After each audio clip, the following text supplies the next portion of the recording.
Welcome to Pragna media. ఇటీవల కాలంలో సంతానలేమి సమస్యలు పెరిగిపోవడానికి కారణాలేంటి, స్త్రీ పురుషుల్లోని ఈ సంతానలేమి సమస్యకు రీజన్స్, అలాగే దీనికి ఎటువంటి ట్రీట్మెంట్స్ అందుబాటులో ఉన్నాయనే విషయాన్ని తెలియజేసేందుకు మనతో పాటు ఉన్నారు హీరా ఫెర్టిలిటీ సెంటర్ నుంచి ఇన్ఫెర్టిలిటీ స్పెషలిస్ట్ డాక్టర్ ఫజల్ గారు. ఆవిడ అడిగి మరిన్ని విషయాలు తెలుసుకుందాం. Hello hi ma'am. నవడేస్ చూసుకుంటే గతంతో పోల్చుకుంటే ఇప్పుడు ఎవరిని కదిలించినా కూడా వాళ్ళకి ఈ సంతానలేమి సమస్య గురించి మాట్లాడుతూ వస్తున్నారు. సో ఇప్పుడు ఈ కాజ్ అసలు పెరిగిపోవడానికి రీజన్స్ ఏంటి, వాళ్ళ లైఫ్ స్టైల్లా ఇంకా ఏంటి ఎక్సెట్రా? సో ఒక 50 years బ్యాక్ చూసుకుంటే మనకి సంతానలేమి అనేది ఆల్మోస్ట్ హాఫ్ అంటే 10% ఉందండి. ఇప్పుడు చూసుకుంటే అది డబల్ అయింది. సో రూరల్ ఏరియాస్లో చూసుకుంటే 15%, అర్బన్ ఏరియాస్లో అరౌండ్ 20 to 22% కూడా ఉంది. సో దీనికి ఏంటి, మన సెడెంటరీ లైఫ్ స్టైల్ కానీ, మన వే ఆఫ్ ఈటింగ్ కానీ, అండ్ డిడిటి పెస్టిసైడ్స్ ఏవైతే యూజ్ చేసామో, this a real very good research that directly it is affecting the sperms and ovaries. ఈ పెస్టిసైడ్స్ ఏవైతే మనం యూజ్ చేస్తామో ఫుడ్ మీద దానికి, సో ఆ పొల్యూటెంట్స్ కానీ, ఆ పెస్టిసైడ్స్ కానీ, ఈ కెమికల్స్ వల్ల, పొల్యూషన్ వల్ల, sedentary life style, what ever it is, finally it has got an impact on hour reproductive system. అంటే మేల్స్లో కానీ ఫీమేల్స్లో కానీ స్పర్మ్స్ మీద ఇంకా ఓవరీస్ మీద అది ఎఫెక్ట్ అవుతుంది. సో దానివల్ల సంతానలేమి, దానివల్ల ఇంకా వేరే వేరే వేరే ప్రాబ్లమ్స్, పిల్లలు లేకపోవడం. ప్లస్ మనకి ఏంటంటే ముందు కాలంలో ఒక 20-22 yearsకి పెళ్లి చేసేసేవాళ్ళు. Now everyone is career oriented, which is good, but at the same time we have to balance it with our personal career also. ఎందుకంటే 35 years దాటిన తర్వాత లేడీస్కి ఎగ్స్ అనేవి సగం అయిపోతుంది. 7 ఉండాలి ఒక్కొక్క ఓవరీలో, ఒక్కొక్క అండాశయంలో. అలాంటిది 3 to 4 అయిపోతుంది. అది తగ్గిపోవడం వల్ల క్వాలిటీ తగ్గిపోతుంది. క్వాలిటీ తగ్గిపోవడం వల్ల న్యాచురల్ ప్రెగ్నెన్సీ తగ్గిపోవడం వల్ల మళ్ళీ సంతానలేమి సమస్యకి గురి అవుతున్నారు అందరూ. So it's all like one cycle, ఒక సైకిల్ లాగా. దీనికి లింక్, దీని నుంచి అది లింక్. సో మేల్స్లోని స్పర్మ్ కౌంట్ ఏ ఏజ్ తర్వాత తగ్గిపోతూ వస్తుంది? సో మేల్స్ ఆర్ లక్కీ, వాళ్ళకి 50th వరకు కూడా దే హ్యావ్ మనకి చూసుకుంటే. బట్ ఏంటంటే because of the pollutants, because of the pesticides, and but because of the laptop mainly, I think 90% of the people now are using laptop. Men చూసుకుంటే ఆ 90% people lap మీద పెట్టుకుంటే ఆ హీట్ డైరెక్ట్గా టెస్టిస్కి తగిలి స్పర్మ్ ప్రొడక్షన్ అనేది 1/4కి పడిపోతుంది. డైరెక్ట్ ల్యాప్టాప్ హీట్ ఏదైతే తగులుతుందో దాని వలన 1/4, అంటే 100 ఉండాల్సింది 25% వరకే వస్తుంది ప్రొడక్షన్. సో అంత తగ్గిపోతుంది మనకి ఆ ల్యాప్టాప్ వల్ల. అండ్ అలానే టైట్ గార్మెంట్స్ వల్ల, అండ్ హీటింగ్, ఎక్కువ హీట్ ఉన్న ఏరియాస్లో పనిచేయడం వల్ల. సపోజ్ కొంతమంది కోల్ మైన్స్లో పనిచేస్తారు, కొంతమంది ఏమో అట్లా లోపల ప్లవింగ్ దాంట్లో ఉంటారు. సో వాళ్ళందరికీ కూడా తగ్గిపోయే ఛాన్సెస్ ఉంటుంది. ఆక్యుపేషనల్ ఆలిగోస్పర్మియా అంటామన్నమాట దాన్ని.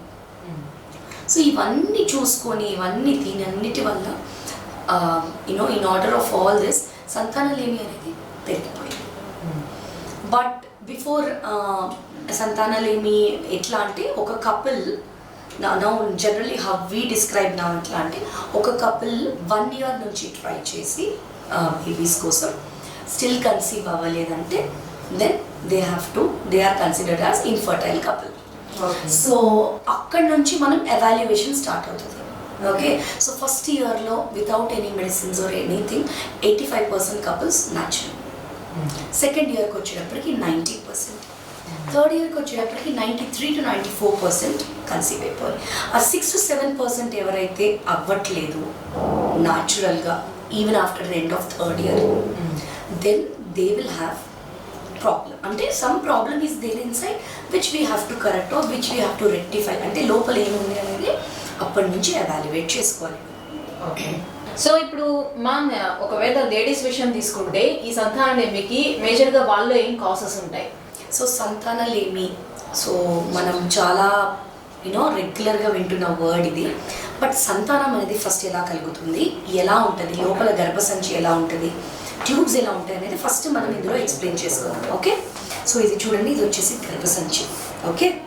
దీనికి 2 చేతుల్లా ఉన్నాయి కదా, అవి ట్యూబ్స్. ఇవి చాలా సన్నటి ట్యూబ్స్ అనమాట, ఆల్మోస్ట్ పెన్ సైజ్లో ఉంటాయి మనకి.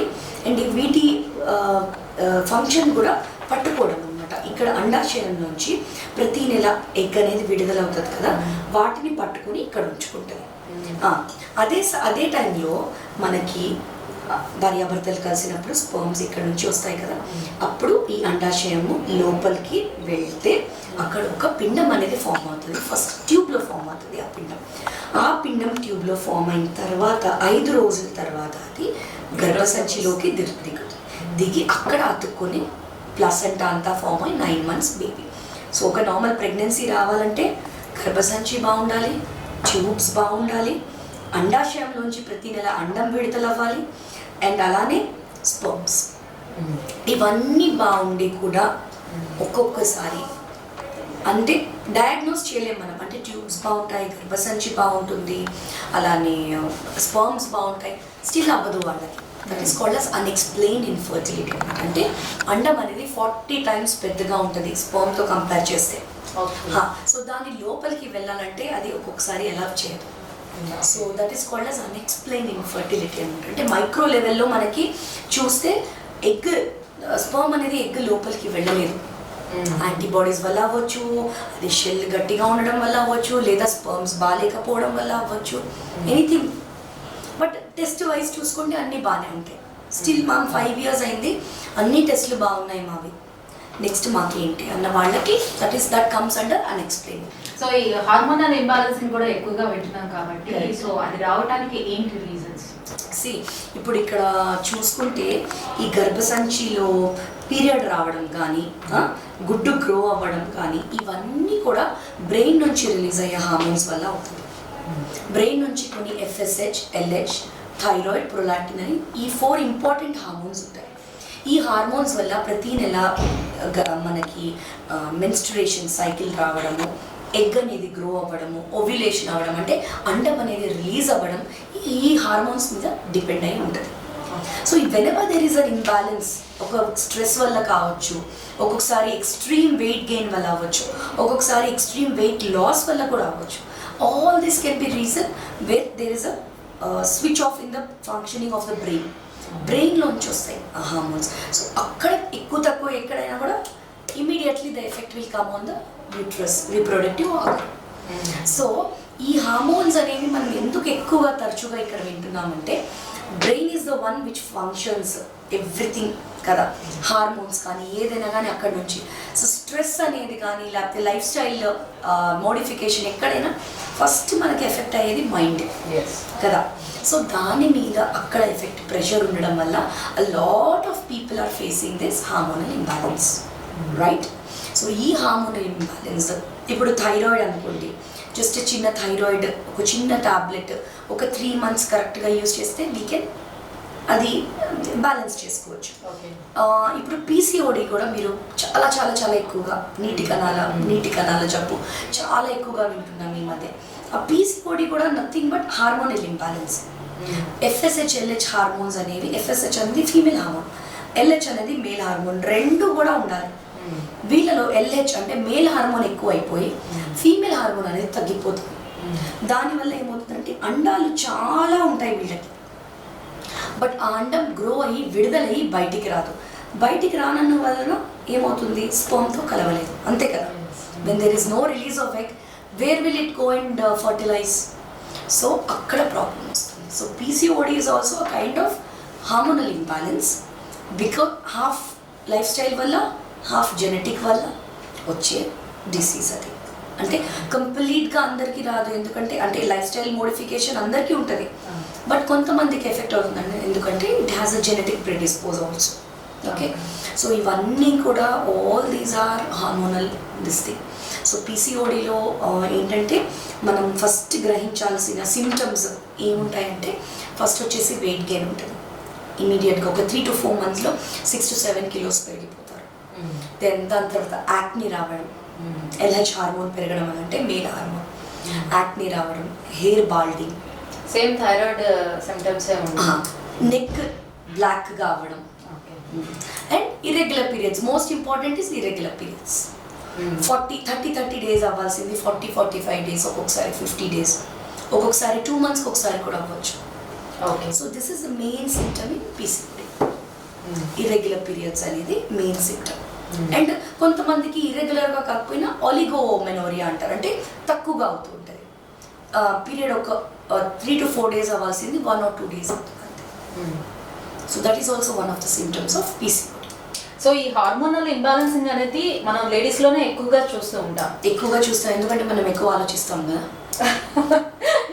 ఎస్, కానీ జెంట్స్ లో కొంతమందికి థైరాయిడ్ కూడా వస్తూ ఉంటుంది కదా, కొంచెం చిన్న ఏజ్ నుంచే థైరాయిడ్ వస్తూ ఉంటుంది. It's rare. It is thyroid ఎట్లా అంటే 4 times more prone in women than in men. Yes. 1:4 రేషియోలో అది. సో బట్ మెన్లో కూడా ఈ మధ్య కాలంలో మనం చూసుకుంటే ఫుడ్ వల్ల, లేకపోతే ఈ మైక్రో మినరల్ లెవెల్లో కూడా, అంటే జింక్, సెలీనియం ఇలాంటి మైక్రో మినరల్స్ కూడా చాలా చాలా ఇంపార్టెంట్ బాడీలో.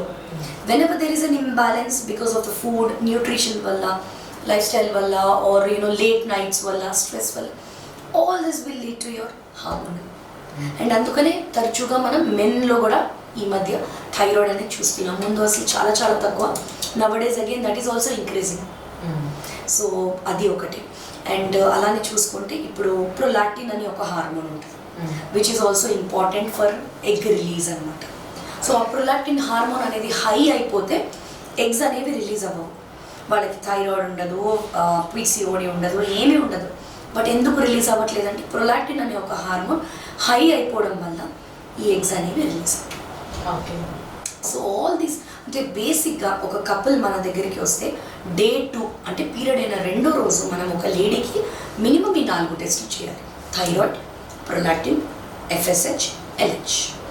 ఈ 4 మినిమం చేసుకోవాల్సిన టెస్ట్. దాని తర్వాత నెక్స్ట్ స్కాన్, తర్వాత ఏంటి అనేది చూసుకోవచ్చు.